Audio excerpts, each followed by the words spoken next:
Hello everyone, आज हम cost accounting का जो नेक्स्ट टॉपिक पढ़ने जा रहे हैं वो है हमारा characteristics of an ideal costing system. कि एक अच्छी आदर्श लेखांकन पद्धति में जो है किस तरह की विशेषताएं होनी चाहिए। तो एक अच्छी पद्धति वही मानी जाएगी जो किसी व्यवसाय के आकार, उसके क्षेत्र के अनुरूप होगी। तो उसमें कई तरह की विशेषताएं हो सकती हैं। तो वो विशेषताएं क्या हैं? फर्स्ट विशेषता हमारी आ गई सिंप्लिसिटी, सरलता। कि जहां तक हो सके कॉस्टिंग जो सिस्टम है, कॉस्टिंग जो प्रणाली है, लागत लेखांकन प्रणाली है, वो सरल होनी चाहिए। सरल होने का अर्थ है कि एक आम इंसान को जो है वो इजीली समझ में आ सके। उसमें इस तरह से चार्ट्स, ग्राफ्स के थ्रू फिगर्स प्रेजेंट की जानी चाहिए कि एक नॉन टेक्निकल इंसान भी, जिसको टेक्निकल नॉलेज नहीं है, वो भी उसको जो है इजीली समझ सके। सेकेंड कैरेक्टरिस्टिक आ गया हमारा सूटेबिलिटी टू द बिजनेस। कि एक अच्छी लागत लेखांकन पद्धति जो है व्यवसाय की जरूरतों, उसकी प्रकृति, उसके आकार के अनुसार होनी चाहिए। यदि व्यवसाय बड़ा है तो लागत लेखांकन पद्धति पे भी ज्यादा अच्छी, बड़ी मानी जाएगी। और अगर जो है व्यवसाय छोटा है तो वहां पे लागत लेखांकन जो पद्धति है वो छोटी होगी। नेक्स्ट फीचर आ गया इकोनॉमिकल या मिड वेल। कि लागत लेखांकन पद्धति जो है कम खर्चीली होनी चाहिए। जहां तक पॉसिबल हो सके लागत लेखांकन पद्धति पे कम से कम खर्चा होना चाहिए। एक छोटा व्यवसाय भी अगर लागत लेखांकन पद्धति अपना रहा है तो उसे अपने चादर से बाहर, एक तरह से अपनी इनकम से ज्यादा खर्चा करने की आवश्यकता नहीं होनी चाहिए। हो सके तो जितना कम खर्चे में वो लागत लेखांकन पद्धति को अपना सकता है उतना कम खर्चा उसको करना चाहिए। नेक्स्ट फीचर आ गया हमारा फ्लेक्सिबिलिटी, लोचपूर्ण। कि लागत लेखांकन पद्धति जो है वो लोचपूर्ण होनी चाहिए, फ्लेक्सिबल होनी चाहिए।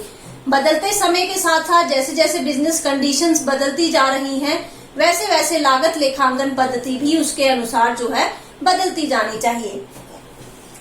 यदि व्यवसाय का विस्तार हो रहा है तो लागत लेखांकन पद्धति में भी बिना रुकावट जो है व्यवसाय का विस्तार पद्धति में विस्तार हो सकता है। और यदि व्यवसाय छोटा हो रहा है या उसकी प्रोडक्शन कम हो रही है तो लागत लेखांकन में जो आपकी लागत लेखांकन पद्धति है उसको भी छोटा किया जाना चाहिए और ये काम आसानी से हो जाना चाहिए।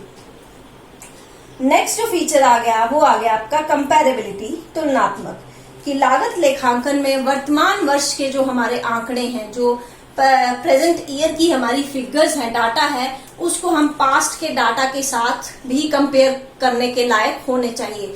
और वो तभी पॉसिबल होगा जब समरूपता होगी डाटा में या टेक्निक्स में समरूपता होगी। आप अगर एक साल कोई और टेक्निक अपना रहे हो कॉस्टिंग की, दूसरे साल कोई और टेक्निक अपना रहे हो, तो कंपेरेबिलिटी जो है वो पॉसिबल नहीं हो सकती। इसलिए जहां तक पॉसिबल हो सिमिलर जो है टेक्निक्स यूज की जानी चाहिए ताकि हमारा डाटा जो है कंपेरेबल हो। और सिर्फ हमें अपनी ही पास्ट और प्रेजेंट डाटा को, अपने ही बिजनेस कंसर्न के पास्ट और प्रेजेंट डाटा को कंपेयर नहीं करना है, बल्कि उसी उद्योग में बाकी इंडस्ट्रीज की लागत लेखांकन पद्धति के साथ भी हमें कंपेयर करना पड़ता है। क्योंकि जब तक हम बाकियों के साथ कंपेयर नहीं कर पाएंगे हम अपनी परफॉर्मेंस लेवल को मेजर नहीं कर पाएंगे। नेक्स्ट आपकी कैरेक्टरिस्टिक आ गया मिनिमम ऑफिशियल वर्क।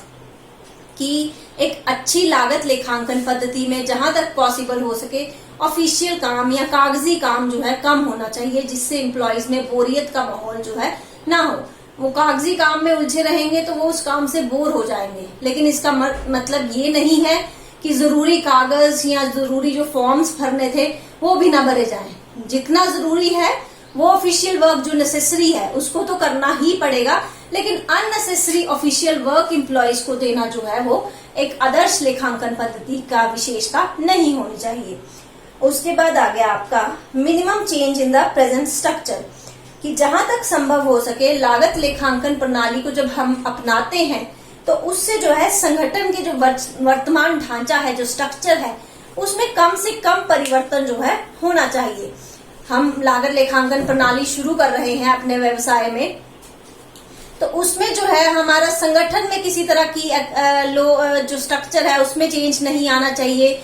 लोगों की रिस्पॉन्सिबिलिटी, उनकी अथॉरिटी में जहां तक हो सके कम से कम चेंज जो है होना चाहिए।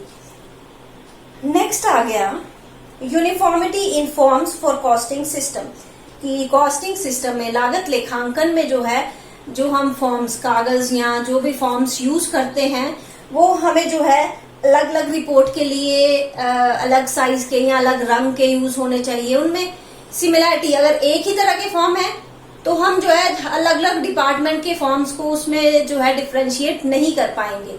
तो जहां तक पॉसिबल हो सके एक तरह के काम के लिए एक तरह का कागज या एक रंग का कागज, दूसरे काम के लिए दूसरे रंग का कागज, ताकि उनमें डिफरेंशिएट करना जो है इजी हो सके।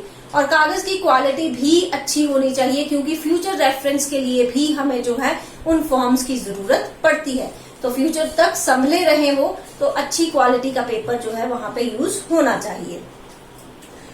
नेक्स्ट कैरेक्टरिस्टिक आ गया हमारा effective control on material and labour.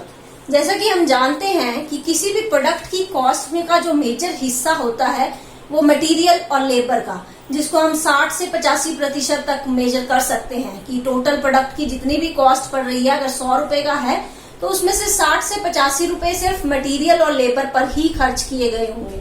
तो इन पे कंट्रोल करने के लिए जो है हमें एफिशिएंट टेक्निक्स जो है वो अपनानी चाहिए ताकि इन पे कम से कम बर्बादी हो और कम से कम रुपयों में जो है हमें मटेरियल और लेबर जो है अवेलेबल हो जाए। नेक्स्ट आ गया आपका allocation and apportionment of overheads, व्ययों का विभागीकरण। अब जो ओवरहेड्स किए जाते हैं वो प्रोडक्ट से इनडायरेक्टली रिलेटेड होते हैं। अब जैसे सुपरवाइजर की सैलरी है तो सुपरवाइजर ए प्रोडक्ट के लिए भी अपना टाइम दे रहा है, बी प्रोडक्ट के लिए भी टाइम दे रहा है, सी के लिए भी अपना टाइम दे रहा है, तो उसकी सैलरी का सारा बोझ एक ही प्रोडक्ट पे डाल देना ये सही नहीं होगा। एक आदर्श लेखांकन प्रणाली में ये नहीं माना जाएगा। तो उसके सैलरी को जो है, ये एग्जांपल दे रही हूं मैं सिर्फ, कि सुपरवाइजर की सैलरी को जो है तीनों विभागों में, तीनों प्रोडक्ट्स में जो बांटना वो उचित रहेगा, वो आदर्श माना जाएगा।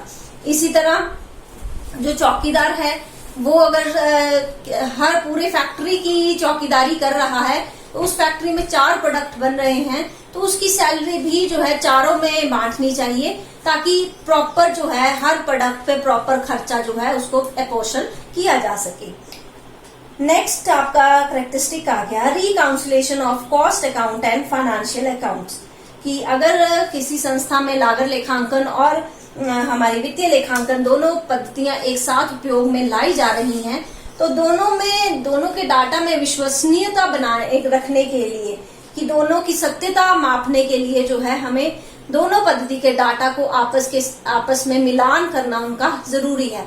जब हम आपस में दोनों का डाटा मेल करते हैं और देखते हैं कि वेरिएशन तो नहीं आ रही है या किस वजह से वेरिएशन आ रही है, तो उससे हमारा डाटा जो है और ज्यादा विश्वसनीय और ज्यादा रिलायबल जो है वो हो जाता है। नेक्स्ट पॉइंट आ गया आपका अकाउंटेबिलिटी शुड बी एस्टैब्लिश्ड, कि हमारी जो एक्चुअल एस्टिमेटेड कॉस्ट है या एक्चुअल कॉस्ट है, जब दोनों में वेरिएशन आती है, जब दोनों को कंपेयर करके उनमें वेरिएशन आती है तो वो वेरिएशन किसकी वजह से आ रही है वो अकाउंटेबिलिटी सेट करना भी जरूरी है। क्योंकि जब तक अकाउंटेबिलिटी किसी पर्सन की सेट नहीं होगी उस वेरिएशन का चार्ज जो है हम नहीं दे सकते, किसी के ऊपर जो है हम अननेसेसरी उसकी एफिशिएंसी पे इफेक्ट नहीं डाल सकते। और लास्ट पॉइंट आ गया आपका duties and responsibility of cost accounting, कि एक आदर्श लेखांकन प्रणाली में जब लेखाकार कॉस्ट अकाउंटेंट रखा जाता है तो उसकी क्या ड्यूटीज रहेंगी, क्या रिस्पॉन्सिबिलिटीज रहेंगी, ये भी पहले से ही सुनिश्चित होना चाहिए।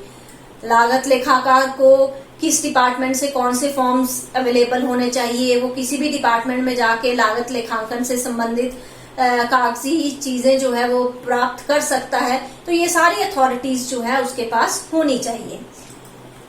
तो ये थे हमारे कैरेक्टरिस्टिक्स एक अच्छी आदर्श लेखांकन प्रणाली के। अगर इसमें आपको कोई भी पॉइंट जो है समझ नहीं आया है तो आप उस पॉइंट को कमेंट सेक्शन में लिख दीजिए, मैं उस पॉइंट को जो है फिर से क्लियर कर दूंगी। Thank you.